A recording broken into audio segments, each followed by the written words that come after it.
Good morning, everyone. Good morning and welcome to the Unitarian Universalist Society of Bangor. My name is Reverend Andrew Moeller, and it is a pleasure to be with you this morning, both with those who are here in the sanctuary and those who are joining us today on Zoom. We are glad you're here with us on this beautiful fall morning. Welcome, welcome all. And I don't know about you, but I'm kind of excited when I walked in this morning, saw that the entryway to the Dorothy is being repainted and scraped and cleaned up. It's kind of cool to see that all going down, and the picture that we had in the title slide there showed a little bit of the work that's being done. It's kind of fun to riff off of rebuilding our building and rebuilding democracy, which is a theme of our service this morning. Before we get started, we have some announcements. So I'm going to invite Phyllis Havens to come up and offer those to us right now.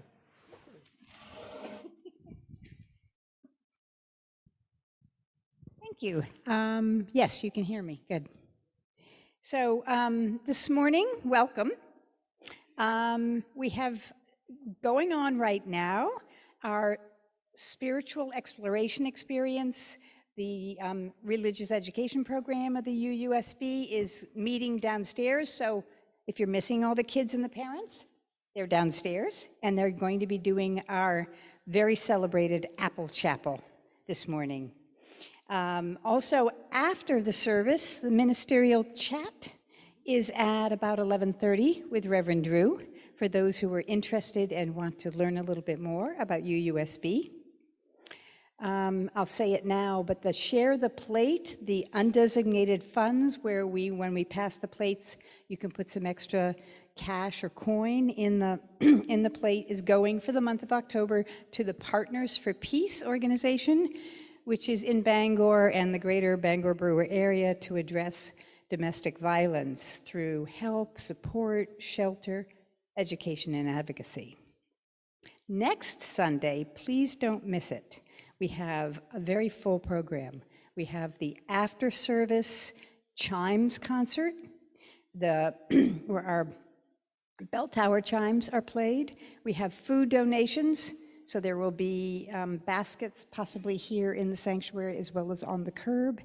And we have at 11:30, Leanne and Lori and Jim leading our drums, our UUSB drumming circle. Also, that happens to be Indigenous Peoples Day service, and we have a very special pair of guests coming to lead us in that service. Margot Lukens with the University of Maine, English professor there, and Carol Dana, elder and language preserver, language keeper from the Penobscot tribe, are going to be talking about their work together and the work for the river. And tribal rights. So please, that's a very special service, and we would love to have enough people to welcome our guests. One last thing that I'm going to say is that on October 15th, we're going to have, it's about a week earlier than we usually have it, a great pumpkin yard sale, where we do gently used goods, and we need volunteers for that. There's a new schedule for drop-off times for donations over these next 2 weeks, so you just don't have to do it the night before. Now we have some number of different times when the narthex will be open to receiving your contributions. And I think that's it. Unless I see something else, we will welcome you this morning.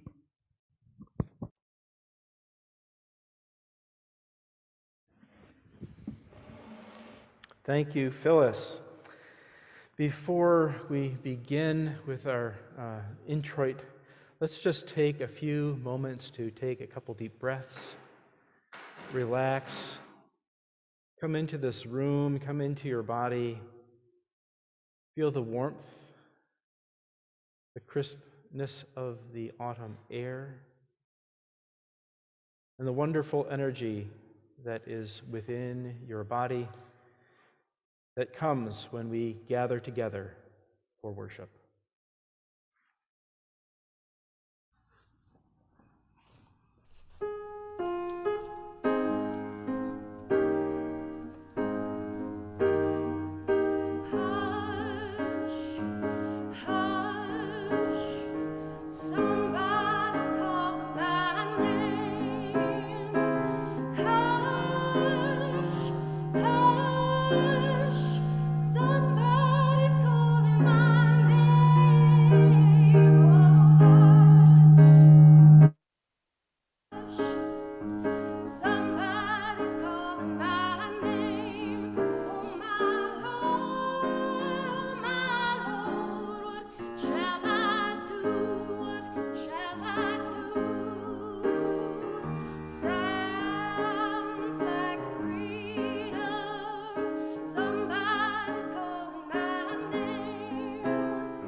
Raise our hands a little bit, and that was inspiring. All right, I've invited Valerie Carter to come forward to offer our chalice lighting this morning.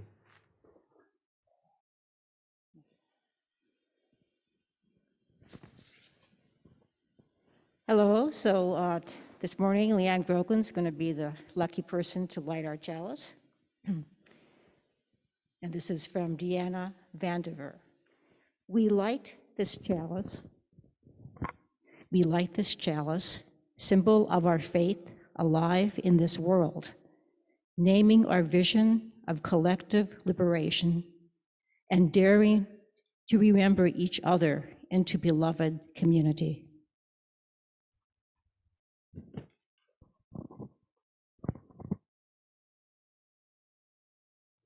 I now invite you to rise in body or in spirit, or you're welcome to sit if that's where your spirit is at, for our opening hymn, 153, Woke Up This Morning.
Okay. That was good, that song. I've heard that played at all kinds of different tempos, and I think this morning we were feeling a little, still waking up in that fall air a little bit. But the harmony sounded great, eh? Because our young people are in the Apple Chapel this morning downstairs, I decided that I would cater. I wonder if I could slide back, because I feel like I'm missing the people on the side here a little bit. Hope that helps a little. Yeah, okay. I decided to cater my story to people of all ages, but targeting the higher level a little bit.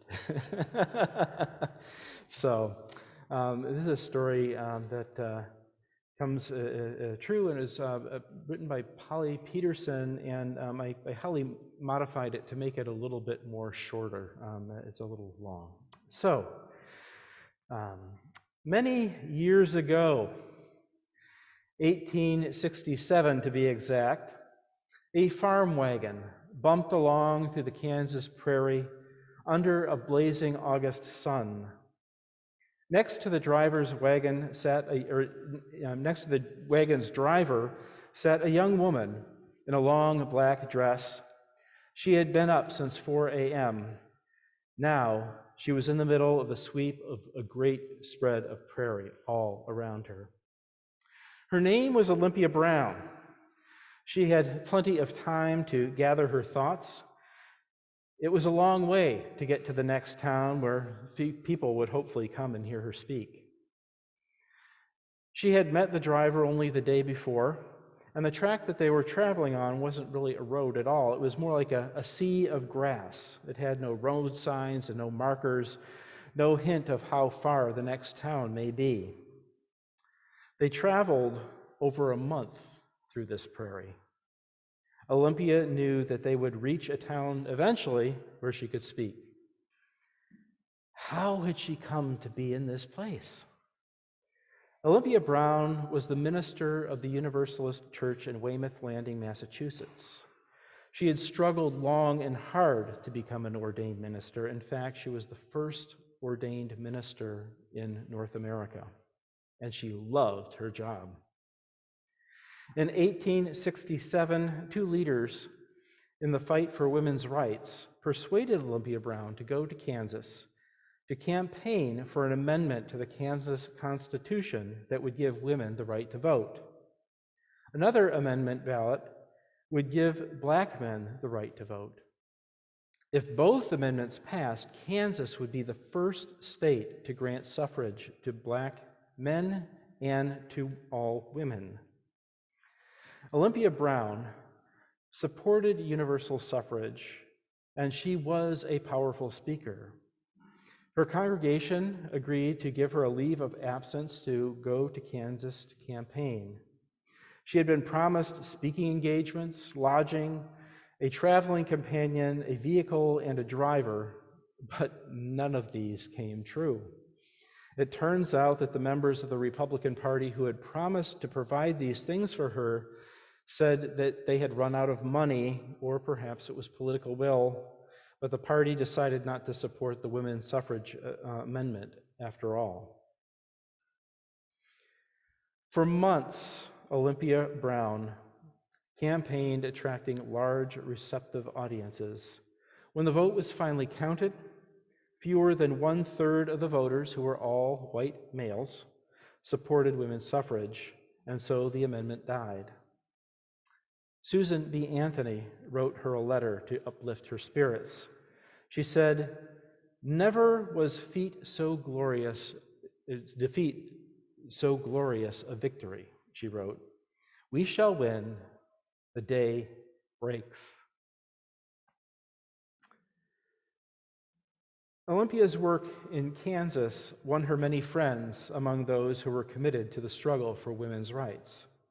From then on, she divided her energies between her ministry work and her work as a suffragist.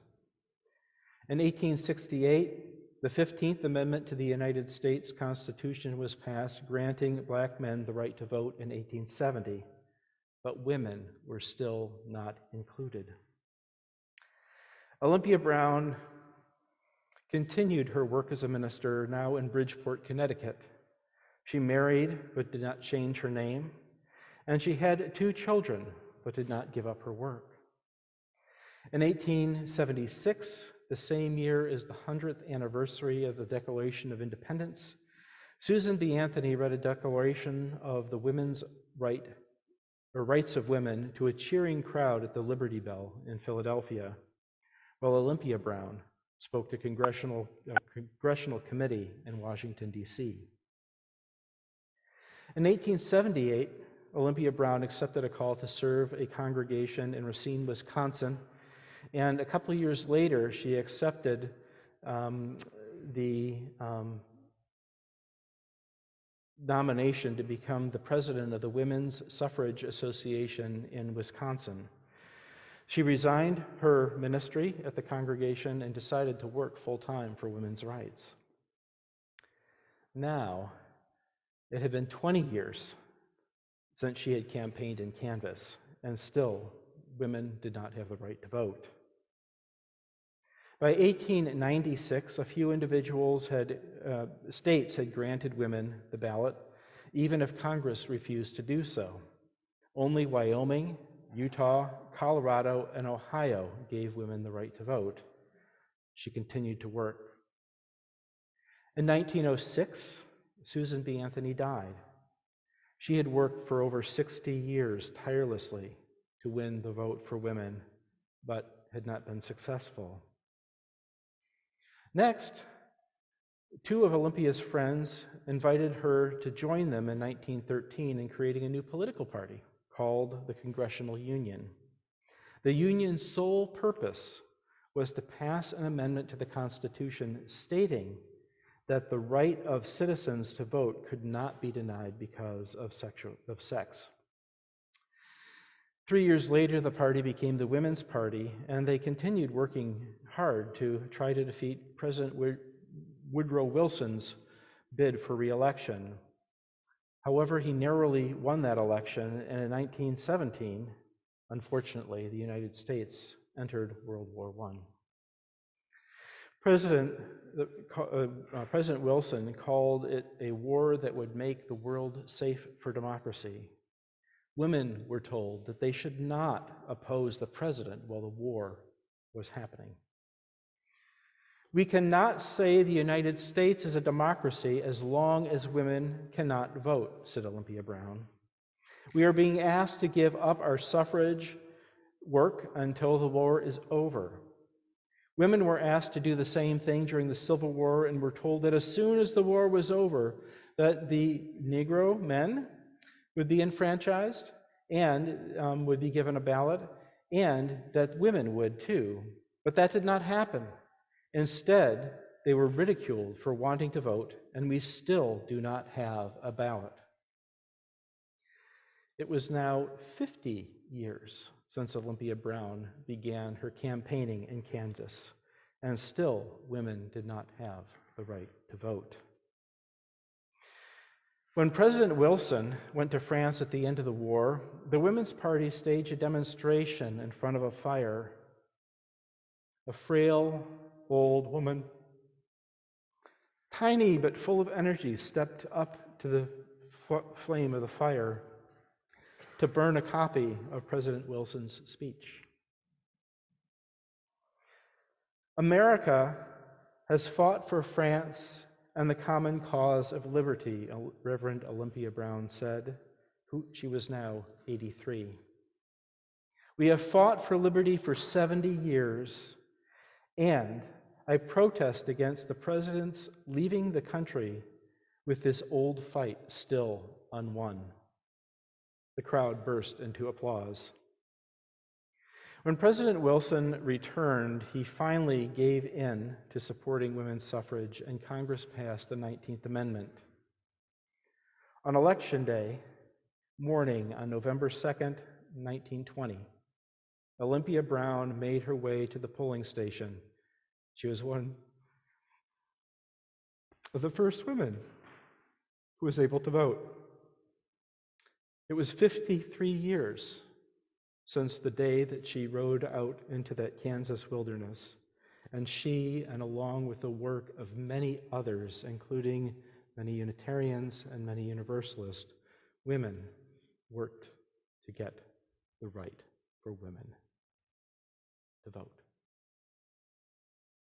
So an important part of our history that I did not know about until I was researching for this service. Thank you, Reverend Olympia Brown Lease. Dear friends, please join me in the spirit of meditation and prayer. Great universal spirit, interconnected web of which we are a part, we give thanks for being together in this beloved community, a place where we can share some of the difficulties and challenges of our lives, and also hold up the joys, the connections, and the thoughts of caring that we carry with us wherever we go. Today we remember people who are struggling in this world, especially as a result of great storms of climate change. We remember people who are holding birthdays and anniversaries, and good people in our community who are doing work to refurbish and improve our building, even when there's the awkwardness and the frustration of having equipment taking up valuable parking places on the street. Spirit, we give thanks to this beloved community, this special sacred place where we can be ourselves, where we can bring all of our experiences of life together so that they're held in beloved community. We do this because we know each life tells a meaningful story, and each life holds a deep and abiding truth. By coming together at this time and in this way, we grow closer to each other, and we grow closer to becoming one. Blessed be. Amen.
Okay.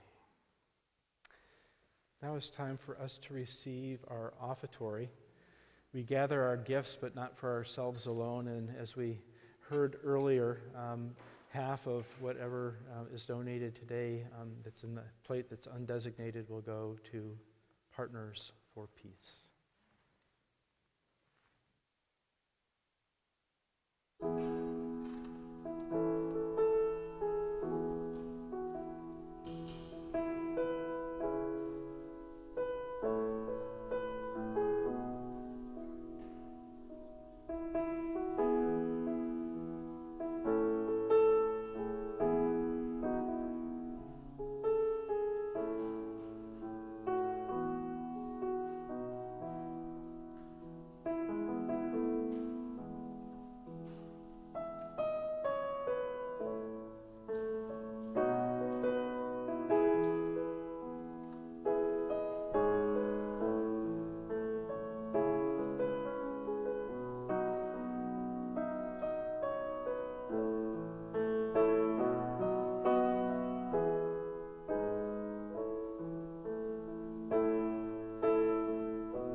to save me a trip up to the pulpit, I'm going to invite Valerie to offer our reading. And you want to go up to the pulpit and read from there? I think that would be wonderful.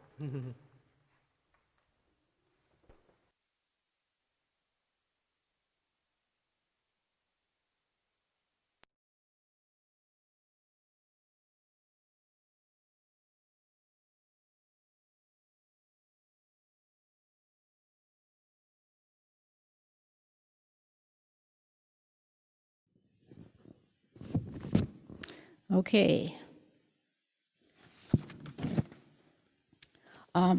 These are two short readings from Kim Whaley, who is a law professor, author, and legal contributor to ABC News. And this is called What You Need to Know About Voting. Voting is vitally important, even if an individual vote doesn't sway a particular election one way or another. It is the only way that we, the people, self-govern. The ability to self-govern is a privilege and a gift, one that we honor by showing up at the ballot booth, even if your vote doesn't matter in altering a particular race. It's sometimes hard for Americans to fathom that not everyone on the planet enjoys the privilege of self-government. If we want to keep that privilege, we need to exercise it. And this, if voting didn't matter so much, foreign governments wouldn't try to influence it. And if voting didn't matter much, we wouldn't see efforts in America to make it harder for certain people to vote. Your vote does matter.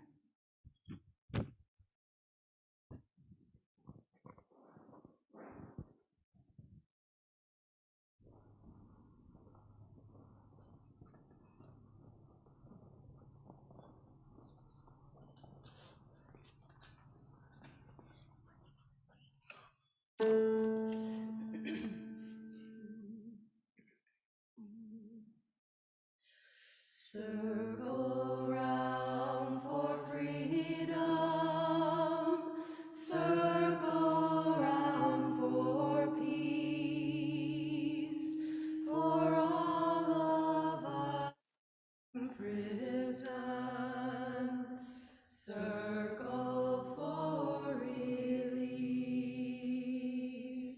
circle for the planet, circle for each soul, for the children of our children. Keep the circle whole. Circle round for freedom. Circle round for peace. For all of us in prison. Circle for release. Circle for the planet.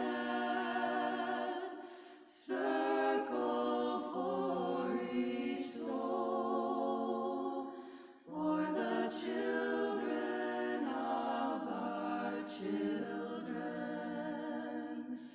Keep the circle whole.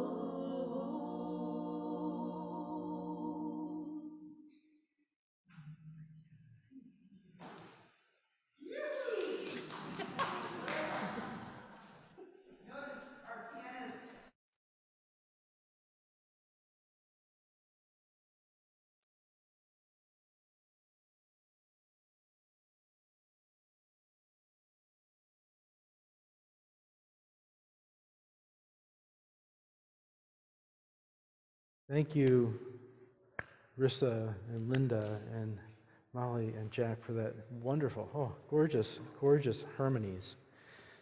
I almost just want to sit here for a minute and let that soak in. Harmony is something we definitely need a lot of in our lives, right? All right. So, let me just pop this up a little larger so I can see it better.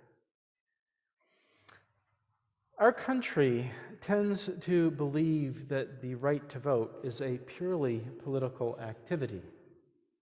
In truth, however, it is a spiritual concept that our liberal religious ancestors fought for, from Michael Servetus and the European Reformation to Olympia Brown and the women's right to vote, James Reeb and Viola Liuzzo, who lost their lives fighting for the Voters' Rights Act in 1965, to many UUs today.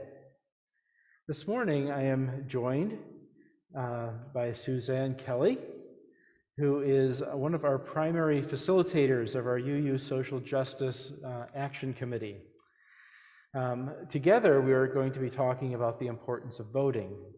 I will share a reflection on the importance of voting in our faith tradition, and Suzanne will share some very practical ways of how to put your faith into action by helping get out the vote in our region, in collaboration with Unitarian Universalists all around the country in the UU the Vote 2022 campaign. The right to vote is at its core, is a deep manifestation of our first principle of the inherent worth and dignity of all people. All people's opinions matter. Freedom depends on our ability to hear many voices. Voting folds those voices into a decision-making process that makes us one. There is no greater way to honor each person's inherent worth and dignity than by giving them the vote and trusting in our collective wisdom that will generally make better decisions than if we simply made decisions on our own. In recent times, we may have some moments when we doubt whether this is really true, but in general, this wisdom has held true for at least the life of our country and for many other democracies as well.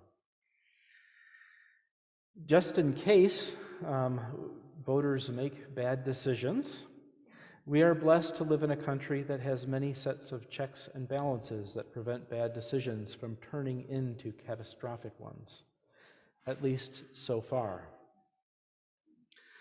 Throughout the history of Unitarian Universalism, the vote is the primary value of inclusion and self-determination that has been foundational building block of our faith. Voting is essential to our congregation's organizational structure, our Unitarian Universalist Association structure, and our relationships with other Unitarian Universalist congregations worldwide. Every person, every council, every minister, and every congregation has the right and responsibility to vote their conscience. This is a manifestation and the belief of the prophethood of all believers, who have the ultimate control over their own destiny. This partially sets us apart from many other hierarchical religious organizations and political traditions. It means that things can change if it is the will of the people. When we see injustice happening around us, we can make the change. When we notice that despite some of our best intentions, some of our theology or organizational structures are harmful, destructive, or no longer serving us well, we don't have to accept things as they are or what somebody else tells us they should be. We have the ability, and I would say the obligation, to adapt, correct, and change. All this is possible because of the power of voting. In Unitarian Universalism, I would actually say that voting is a sacrament. It is our primary understanding of what it means to be a people who believe in equality and making space for all voices. For more than a decade, UUA, through its Side of Love, formerly Standing on the Side of Love action group, has brought together Unitarian Universalists and those who share our values as we work together to build a world in which all people are free and thriving. In 2022, Side with Love is now fully staffed by the UUA's organizational strategy team. It serves as a hub for all of the public social justice work of the Unitarian Universalist Association. It is rooted in 4 intersectional priorities. Side with Love offers 4 distinct campaigns that invite Unitarian Universalists, individuals and congregations and organizations to grow in their skills, grounded in their spirituality, and take meaningful action in solidarity with movements for justice led by those most impacted. These campaigns include UU the Vote, that we're talking about today, Create Climate Justice, which is a climate and environmental justice group that works inclusive of indigenous sovereignty. There is Love Resists, which works on decriminalization and inclusive of racial justice, immigration, and abolition. And finally, Uplift Ministries, that works for LGBTQIA+ gender and reproductive justice. All of Side of Love's work centers around building the power of long-term organizing as part of a mass movement for justice.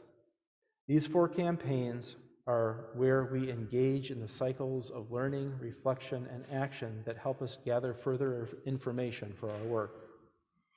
In 2022, the Side with Love's major priority is protecting and expanding democracy. Knowing that the outcomes of this year's electoral cycle will shape our ability to achieve all these other goals on our intersectional justice priority list. Currently, Side of Love's UU the Vote initiatives fall into 3 major areas. In Arizona, Georgia, New Hampshire, Nevada, Pennsylvania, and Wisconsin, they are currently working against critical threats to democracy through voter suppression, partisan gerrymandering, and ongoing misinformation campaigns. Their second priority is bringing our UU values to the front and center in Colorado, Florida, Kentucky, Michigan, Texas, and Virginia, where unprecedented threats to the values that help communities thrive, such as democracy, dignity, and bodily autonomy, are under attack.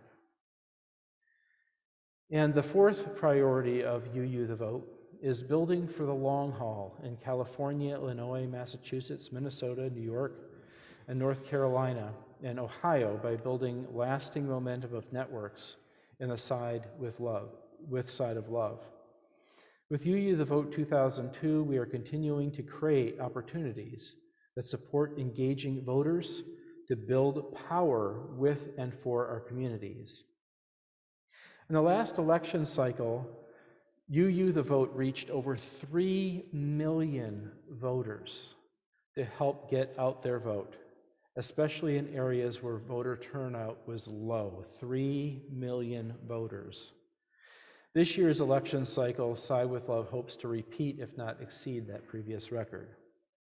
So that sounds kind of all interesting, kind of exciting, but it also feels a little daunting, Suzanne. Yes, There's it does. a lot going on, right? And how can little old me sitting here in Bangor get involved with this? I think we all probably feel strongly about getting out the vote, Right. but we don't have a ton of time. We can't travel all over the country. So what can we do here locally that would be effective? Well, I'd like to start by saying I don't want to forget a couple of points Sure. about local elections. First of all, the main thing we do with UU the Vote is we're concerned about voting rights and removing the barriers to voting for everybody, not just across the country, but here in our community. And we want to make sure we support UU values at the ballot box, that we get out the vote ourselves. And also to remember that local is the most important factor in voting. If you take a look at the things that we need to pay attention to, like what books are kids allowed to have in school? What books can we have in the libraries? How do we treat the other in our community? How do we treat immigrants? How do we treat the homeless? All of these things require that on a local level, we're paying attention to educating ourselves and educating people around us. So I want to start with a little piece about how I feel when an election cycle starts. I feel panicky. I feel like, what can I do? I mean, I know I seem like a person that's out there doing things, but at the first, it's like, oh my gosh, I'm trapped. I don't know what to do first. And so I kind of recall the way my mother always connected with being in a corner. And she knew how to get out of a corner because she partnered with other people, and she found some corner that she could do. You don't have to do it all. You just have to pick something that matters to you and work on it. So one of the things we do with UU the Vote is we find partners that are important, like the League of Women Voters. The League of Women Voters in Maine focuses, they're also a 501c3, I guess that's what it's called, right, 501c3. And so we do not support candidates. We can support issues, we can support things that matter to us, like women's rights. That poster over there is from probably 20 or 30 years ago. We had hanging out to our farm, and it's still relevant today. We still have to worry about those things. So it's issues that matter, and so we need to educate ourselves about the people who are running. So let me see, I don't want to forget things. That's what I'm looking for right now. So I want to talk about some of the things that you can do locally here that are also done across the country, but right here in our neighborhood with the League of Women Voters. One thing is to attend the forums. Now I think you got a little sheet of paper in your order of worship. And so at those forums, there's going to be one that is taking place in Hamden, and if you want to find out about that, you can talk to Lori. Valerie is a point person for the four things that occur right here in Bangor.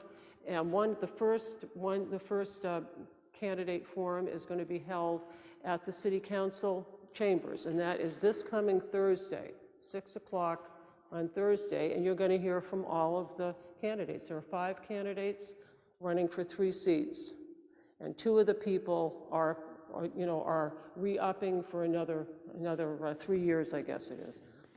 So you can go there. You can find out about your candidates. There aren't going to be any school board people there because one of the candidates can't come, and there are only 2 candidates. And so it is part of the League of Women Voters process that has to be at least, 2 candidates attending. So you can do that. You can go to those forums. Another thing you can do is I'm going to make sure I get my notes. I should have done what you did. But this is my nature. Paper is my nature. Just happens to be. Another very cool thing, I got to stand up. This is hard for me to sit down all this time because I like to move around. Vote411.org. How many people here have heard about that? Not a whole lot. Okay, well, this is an incredible action that was undertaken by the League of Women Voters all across the country. Part of what you addressed is to make sure that people in communities have all the information they need to know how to vote, to know what they're voting for, who they're voting for, and what those people, what their stances are in certain issues. So if you go to this, and this is all across the country, right here in my little town, my farm town of Lowell, Maine, right in Hudson, any of these communities, you can find out just by going there and putting in your address and your name, who is going to be on your ballot, right down to the select person on your ballot. And across from each one of those candidates, you're going to find out, there's going to be a bio that the candidates have presented themselves. Nothing is rewritten. You're going to be able to find out what referendums, local or statewide, are on that ballot. And it also tells you how to register to vote, or, you know, just everything that you need to know. In fact, you're going to see your ballot on that when you go there. It's super, super easy, and trust me, if it has anything to do with computers, it's got to be easy for me to do it, okay? So you'll be able to find it. So this particular thing, some of us in this community right here have worked on all of the research. We have 488 different municipalities in the state, and their goal was to go to every single one of those municipalities and get that information, no matter how big or how small. And I think, Lori, you worked on that some, I did, Patty did, and Valerie, tracking down the information on these referendum questions so that when you see a question, you know what it's talking about and how you need to vote. So that's one of the things that's happening. And we're also having October 15th, mark that on your calendar. That's in the afternoon after you've worked on the yard sale, okay? Second shift. The League of Women Voters all across the country has targeted different states that are, you know, low voter propensity, but also within Maine, there are certain communities, like Bangor is one of those towns or cities that they've targeted, and then they pick neighborhoods that are low propensity voters.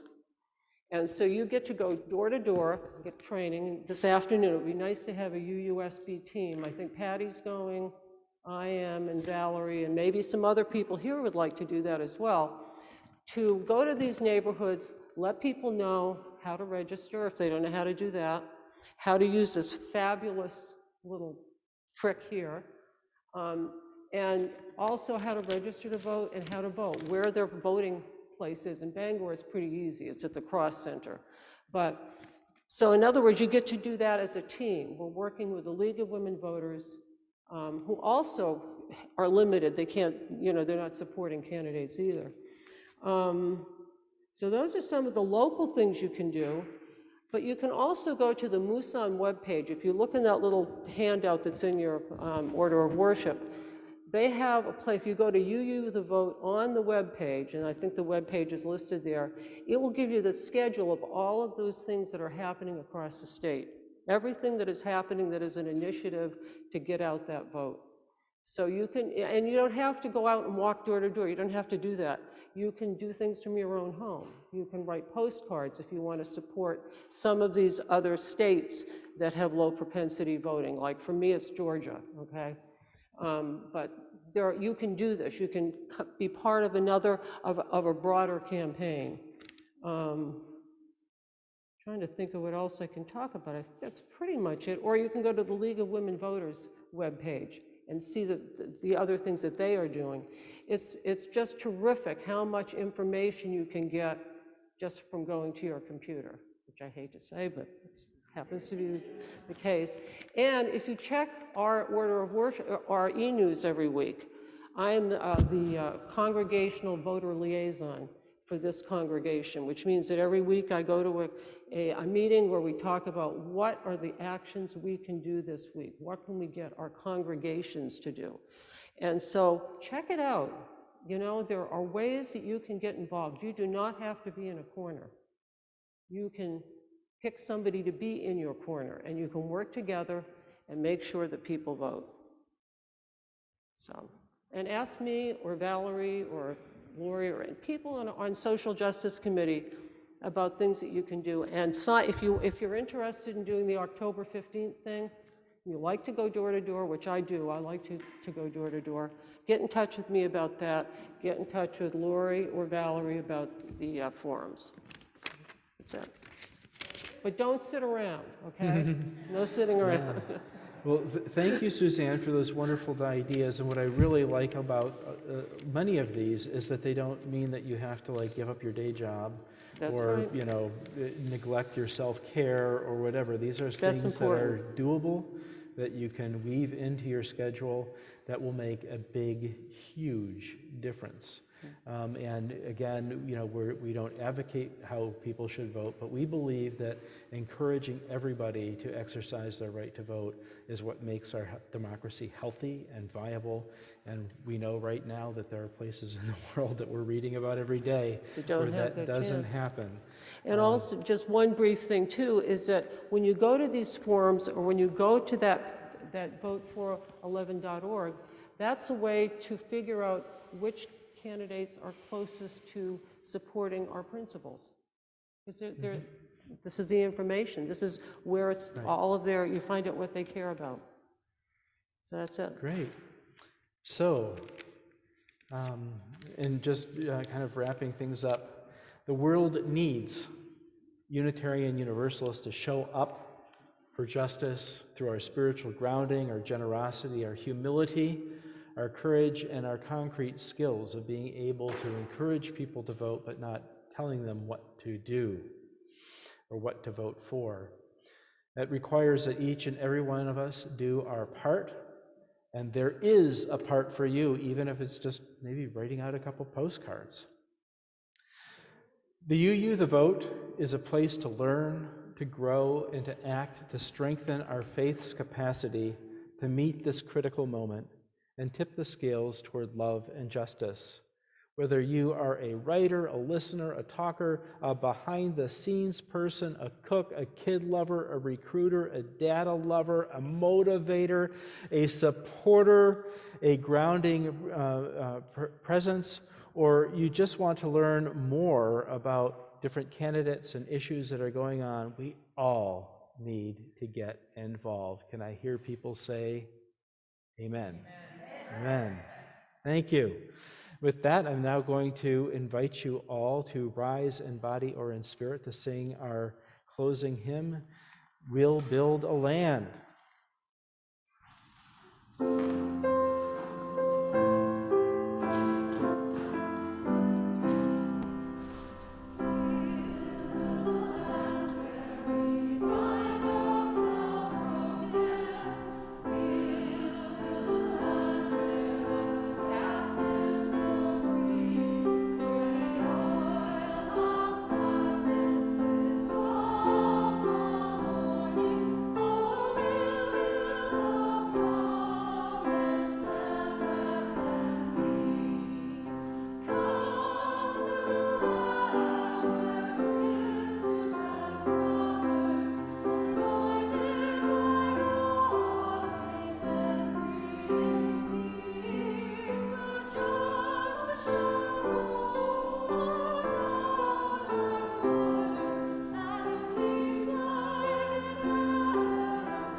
As we extinguish our Unitarian Universalist chalice flame, symbol of faith, hope, love, connection, and that promised land that we seek, where sisters and brothers and siblings of all persuasions are able to exercise their voice through the action of voting.